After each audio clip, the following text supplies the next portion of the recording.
ஹல்லேலூயா. கர்த்தருடைய பரிசுத்த நாமத்திற்கு மகிமை உண்டாவதாக. இந்த நாளிலும் உங்கள் யாவரையும் இந்த நிகழ்ச்சியின் மூலமாய் சந்திப்பதில் மிகுந்த மகிழ்ச்சி.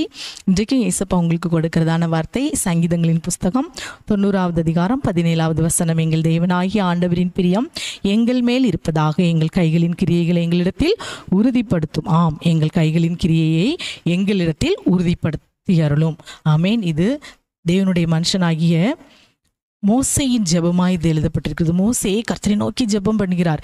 என் கைகளின் கிரியையே என்னிடத்தில் உறுதிப்படுத்துங்க, என் கையின் கிரியை நான் செய்கிற செயல்களை உறுதிப்படுத்துங்க என்று சொல்லி தேவனை நோக்கி ஜெபிக்கிறார். இன்றைக்கு அருமையான தேவனுடைய பிள்ளைகளே, நீங்கள் செய்கிற செயல்களில் ஒரு உறுதி இல்லாதபடி, அதில் ஒரு ஆசீர்வாதம் இல்லாதபடி, இன்றைக்கு ஒருவேளை மாறி மாறி ஒரு ஸ்திரத்தன்மை இல்லாதபடி, இந்த ஒரு வழியில் போனீங்கன்னா அதில் ஒரு இதுதான் அப்படின்னு சொல்லி அதிலே ஒரு ஸ்திரத்தன்மை இல்லாதபடி, ஒரு ஆசீர்வாதம் இல்லாதபடி நீங்கள் மாறி மாறி செஞ்சுட்ருக்கீங்களா? உங்கள் கிரியைகள் மாறி மாறி நீங்கள் செய்து கொண்டிருக்கிறீங்களா?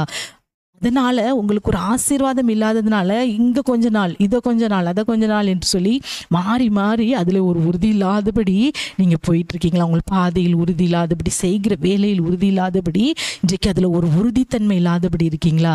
இன்றைக்கு உங்களை பார்த்து தான் இயேசப்பா சொல்கிறாங்க, உங்கள் கைகளின் கிரியைகள் என்ன செய்வாராம்? இன்றைக்கு உங்களிடத்தில் அவர் உறுதிப்படுத்துவாராம். ஆமேன். என் கைகளின் கிரியை எங்களிடத்தில் உறுதிப்படுத்திடலும். அப்போது நம்முடைய கைகளின் கிரியைகள் இன்றைக்கு எப்படி உறுதிப்படுத்தப்படும் பட முடியும்? அதை தான் நம்ம இன்றைக்கு என்ன செய்ய போகிறோம், பார்க்க போகிறோம். நேரே நீங்கள் நீதிமொழிகள் 16வது அதிகாரம் 3வது வசனத்தை எடுப்பீங்க என்றால், உன் செய்கைகளை கர்த்தருக்கு ஒப்புவி, அப்போது யோசனைகள் உறுதிப்படும். நீங்கள் உங்களுடைய கிரியைகள், உங்களுடைய செயல்கள் எதுவாக இருந்தாலும் நீங்கள் செய்யணும்னு சொல்லிட்டு அந்த யோசிக்கிற செயல்களை, செய்கிற செயல்களை அதை முன்னுக்கூட்டியே என்ன செய்யுங்க, ஏசப்பாட்ட தெரியப்படுத்துங்க. கர்த்தருக்கு ஒப்புவிங்க. ஏசப்பா, நான் இந்த காரியத்தை செய்ய போகிறேன், இந்தந்த வேலையை நான் செய்ய போகிறேன், இந்தந்த தொழிலை நான் செய்ய போகிறேன், இது எனக்கு நீங்கள் ஆசீர்வதித்து தாருங்கன்னு சொல்லி ஏசப்பாவுடைய சமூகத்தில் வச்சு ஒப்புவித்துட்டு, நீங்கள் எந்த வேலையை ஆரம்பித்தாலும், ஒரு வீடு கட்ட போகிறீங்களா, வேற படிப்பின் காரியமாக, பிள்ளைகளுடைய ஒரு ஸ்கூல் படிப்பு, நல்ல ஒரு படிப்பில் சேர்க்க போகிறீங்களா, எதுவாக இருந்தாலும் அதற்கு முன்பாக ஏசப்பாவுடைய சமூகத்தில் போய் நான் இதை செய்ய போறேன் என்று சொல்லி நீங்கள் ஒப்புவித்து செய்வீர்கள் என்றால் அப்பொழுது என்ன ஆகுமா? உங்கள் யோசனைகள் உறுதிப்படுத்தப்படும். நீங்கள் செய்கிற காரியங்கள் நிலைக்கும், ஒரு உறுதிப்பாடு இருக்கும். இன்றைக்கு நீங்கள் ஒரு உறுதி இல்லாதபடி, கையின் கிரியைகளை உறுதி இல்லாதபடி தவிக்கிற அந்த சூழ்நிலை உங்களுக்கு வரவே வராது. அடுத்து நீங்கள் அதே அதிகாரம் 9ல் வாசிப்பீங்க, நான் மனுஷனுடைய இருதயம் அவன் வழியை யோசிக்கும், அவனுடைய நடைகளை உறுதிப்படுத்துகிறவர் கர்த்தர். கர்த்தரால தான் நம்முடைய கிரியைகள், நம்முடைய செயல்கள் இன்றைக்கு என்ன செய்யும்?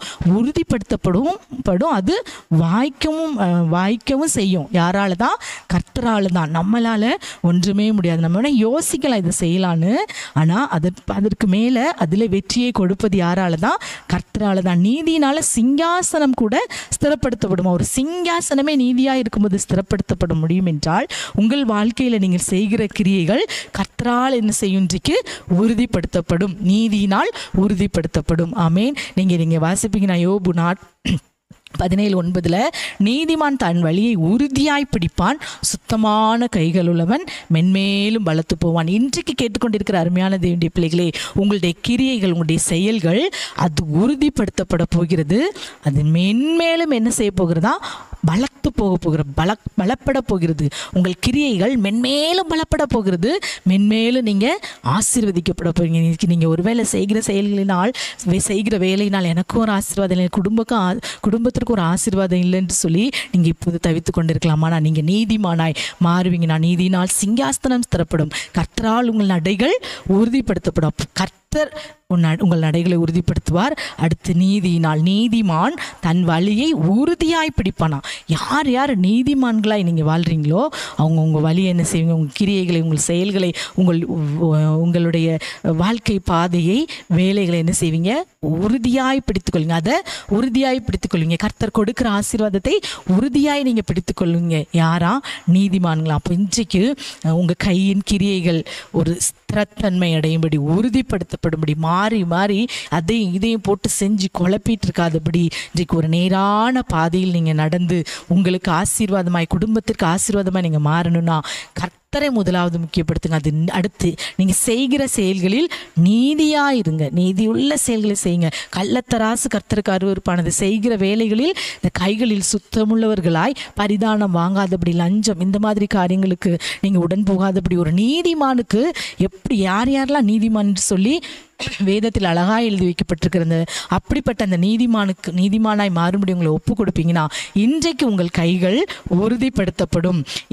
தன் கைகளின் கிரியைகளை எங்களிடத்தில் உறுதிப்படுத்தி அருளும். எங்கள் கைகளின் கிரியைகளை எங்களிடத்தில் உறுதிப்படுத்தி அருளும் என்ற வார்த்தையின்படி உங்கள் கைகளின் கிரியைகள் இன்று உறுதிப்படுத்தப்படும். ஆகவே இப்போது கண்களை மூடி ஜெபிக்கலாமா? அப்பாவுமே நாங்கள் நன்றியோடு ஸ்தோத்திரிக்கிறோம். இந்த நல்ல வார்த்தைக்காகவுமே நாங்கள் நன்றியோடு துதிக்கிறோம். பாயசுவே நீதிமான்களாய் நாங்கள் வாழும்போது எங்கள் கைகளின் கிரியைகளை நீங்கள் உறுதிப்படுத்துகிற தேவனாக இருக்கிறீர்ப்பா. உம்மாலே எங்கள் நடைகள் வாய்க்கும் இயேசுப்பா. இன்றைக்கு ஒருவேளை இதை கேட்டுக்கொண்டிருக்கிற பார்த்து கொண்டிருக்கிற பிள்ளைகளுடைய வாழ்க்கையில் ஒரு ஸ்திரத்தன்மை இல்லாதபடி மாறி அவர்களுடைய வழிகளில் ஒரு ஸ்டெடி இல்லாதபடி வாழ்ந்து கொண்டிருக்கிற பிள்ளைகளுடைய வாழ்க்கையில் இன்றைக்கு பிள்ளைகளுடைய கைகளின் கிரியைகளை நீர் ஸ்திரப்படுத்துங்க, பலப்படுத்துங்க. நீதிமான் மென்மேலும் பலத்து போவான் என்று சொல்லி, இந்த சுத்தமான கைகள் உள்ளவன் மென்மேலும் பலத்து போவான் என்ற வார்த்தையின்படி சுத்தமுள்ள கைகளோடு கையின் கிரியைகளை செய்து அதனால் ஆசீர்வாதத்தை பெற இந்த நாளில் கிருபை செய்யுங்கப்பா. சுத்தமுள்ள கைகளோடு கிரியை செய்யும் போது அந்த கையினால் செய்யப்படுகிற காரியத்தை நீர் மென்மேலும் பலப்படுத்துகிற தேவனாயிருக்கிறீர். இந்த வார்த்தையின்படியே ஒவ்வொரு பிள்ளைகளையும் ஆசீர்வதிங்க. இந்த அனுபவத்தையும் பக்குவத்தையும் குணநலன்களையும் கொடுத்து ஆசீர்வதியும் பலப்படுத்தும். பெரிய காரியங்களை செய்யும், அற்புதங்களை செய்யும், சாட்சியாய் நிறுத்தும். இந்த வார்த்தையினால் கிடைக்கக்கூடிய எல்லா ஆசீர்வாதத்தையும் கொடுத்து ஆசீர்வதியும். சகல துதி கனமாக்கி உமக்கே செலுத்துகிறோம். இயேசுவின் நாமத்தில் ஜெபிக்கிறோம் நல்ல பிதாவே. ஆமேன்.